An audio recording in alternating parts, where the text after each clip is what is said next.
Ever feel like punching a wall, but you end up hitting the gym instead? Or maybe a brutal breakup inspired you to finally finish a novel or a song? If so, you're already a pro at something psychologists call sublimation. Basically, sublimation is just emotional recycling. It's this mental move where you take dark or unacceptable urges, things like raw anger, sexual frustration, or deep seated aggression, and you pivot.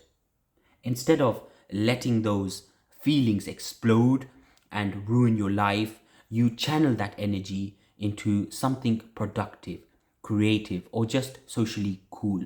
You aren't hiding the feeling or lying to yourself, you're just giving that energy a better job. Now, we can't talk about this without mentioning our boy Freud. He's the guy who really put this on the map. Freud basically thought that we are walking bags of primal chaotic instincts that he called the id. And he argued that if we all actually acted on our impulses, society would be a total disaster. But here's where it gets interesting.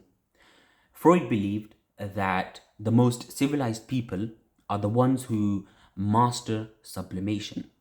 He actually thought that the world's greatest art, scientific breakthroughs, and massive churches weren't just built for the sake of it.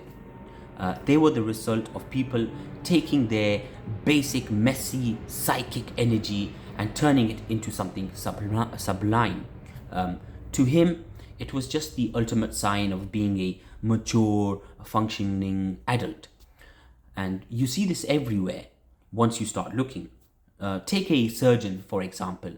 Someone might have a weird, intense fascination with blood and cutting, but instead of becoming a villain, they spend 10 years in med school. Same urge, but now they are saving lives. Or look at a rapper, for example, who's furious at the world, and instead of starting a literal fight, they channel that heat into a genius diss track. Even that kid who was always too aggressive in school, they might end up being a star linebacker in the NFL. And that's why psychologists consider this the gold standard of defense mechanisms.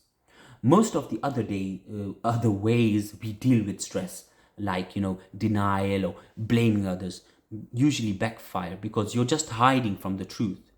But with sublimation, you actually get the relief of releasing that energy, and you get a gold star from society for being so productive.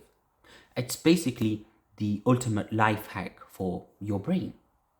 So now that we've seen how we recycle our darkest moods into our best work, it makes you wonder what happens when we can't find an outlet.